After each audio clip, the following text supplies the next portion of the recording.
There's confusion this morning over the whereabouts of Baby Asha, the one-year-old asylum seeker at the centre of a controversial standoff in Queensland. Protesters at the Lady Cilento Hospital in Brisbane believe Asha may already have been smuggled out, heading to her new home, a community detention centre. Well, joining us now from Canberra is Immigration Minister Peter Dutton. Good morning to you, Minister. Good morning, Lisa. Has Baby Asha been moved already? Yes, she has. She's in community detention, and obviously the support will be provided to the family, and that's been the case for 83 other people, including women and children that have come to Australia for medical assistance, or they're the family members of somebody who has, and we've placed them into community detention until their matters are finalised, and then they can be returned to Nauru. So why did you decide to release Asha into home detention if she's only going to be returned to Nauru? Well, as I say, Lisa, there are two issues here. One is the medical support that's provided, and the other is the legal issue. So lots of pro bono work in this area, lots of lawyers running around injuncting the Commonwealth from sending people back, and we defend those actions at the cost of many millions of dollars to the Australian taxpayer. But we've been very clear about the fact that we want to have a compassionate refugee program and allow record numbers of people in. But for people who have come by boat, we've been very clear, and that is that they won't settle in Australia, so we'll provide the medical support required, but particularly where people haven't been found to be refugees, we would expect that they go back to their country of origin. So when will she be returned to Nauru? Well, it's hard to say without knowing exactly what the courts will determine in relation to this matter, but I've been very clear, the government's been very clear from day one. We have a responsibility not only to this baby, but to the babies who drowned at sea before, and also potentially to babies that would drown again if the people smugglers got back into business. So there is a much bigger issue at play here, and as I say, as a country we should be very proud because we bring in record numbers of refugees through the UN and through the Special Humanitarian Program, but we are not going to allow a message to get out that people can come to Nauru, come to Australia for medical assistance, and then that will be their ticket out into Australian society. That is not going to happen. What were the circumstances around her being burnt while in detention? Well, Lisa, I don't have the detail in relation to that. Isn't that fairly important detail? Well, the reason that I can't comment on it is because there is, as I understand it, a police investigation in relation to the matter, and that's an issue for the Queensland Police to comment on.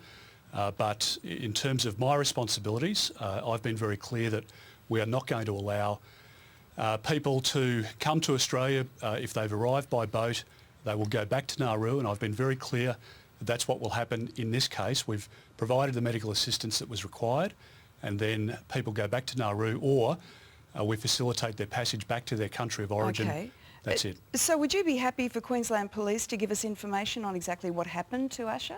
Well, Lisa, it's not up to me because it's obviously an issue. But the government seems to have this policy of no transparency whatsoever. No caseworkers at the detention centres are allowed to talk about any of the abuses that have happened whilst in detention. Are you going to put the same silence over Queensland Police on this issue? Because there's a fairly important matter in relation to this little baby. Well, Lisa, if I can deal with the facts, what you say is not... Well, we're not getting any facts, that's the problem. What you say is not a factual statement, so just let me deal with it.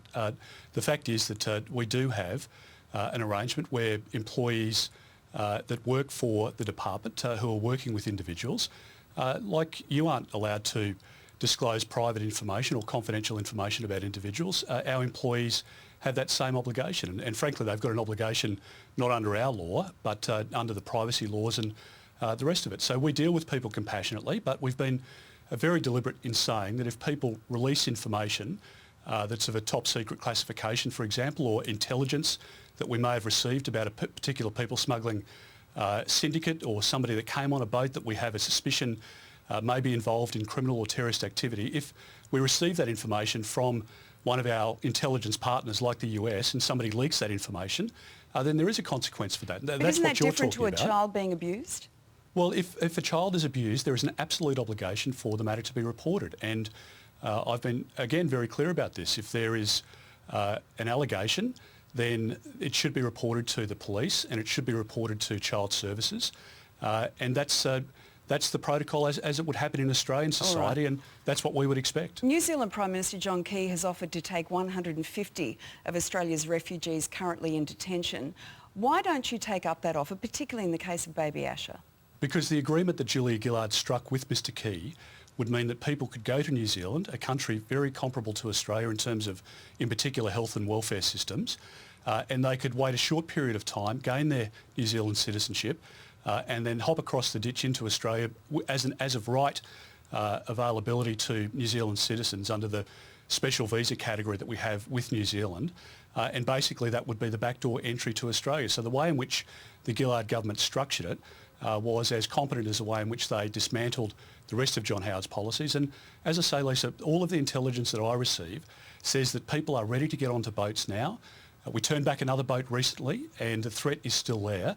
And I'm not going to allow more women and children to drown at sea. Labor apologised for the 1,200 who drowned, and there were 8,000 children in detention when Labor was in power. I've got that number down to 80. I want to get it down to 0, but I'm not going to allow boats to recommence, which will fill up the vacancies of the people that we've been able to release out into the community or send back to their country of origin. So given that you have this offer that you could relieve the tragedy of 150 people who are seeking asylum, is the tragic truth of the matter that you actually don't want refugees who come to our shores to go on to live happy, fulfilled lives? Because you've got an offer where you could make that happen for 150 people.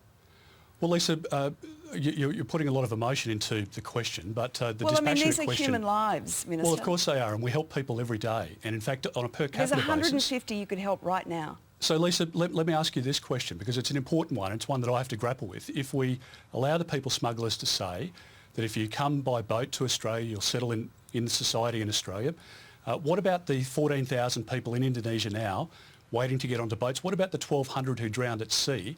These are the issues that we need to grapple with. So what about their lives? What about the voices of the 1,200 who went to the bottom of the ocean before we got control of this situation? So you're advocating putting the power back into the hands of people smugglers.